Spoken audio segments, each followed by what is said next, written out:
ఈ రోజే డౌన్లోడ్ చేయండి. మీ ఫేవరెట్ షోస్ చూడండి. బుజ్జమ్మ నీకు ఫోను. హలో అంజు అక్క, నాకు ఒక ఫేవర్ చేస్తావా బుజ్జమ్మ? ఏం కావాలక్క? ఇఫ్ యూ డోంట్ మైండ్ మీ అమ్మతో చెప్పి మాకు వంట చేయిస్తావా? అలాగే అక్క.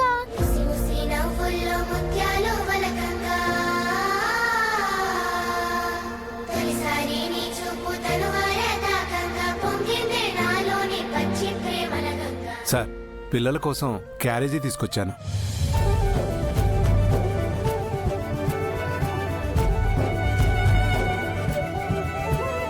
అబ్బబ్బబ్బా, ఎంత బాగుందో! అచ్చం మిస్సమ్మ చేసినట్టే ఉంది.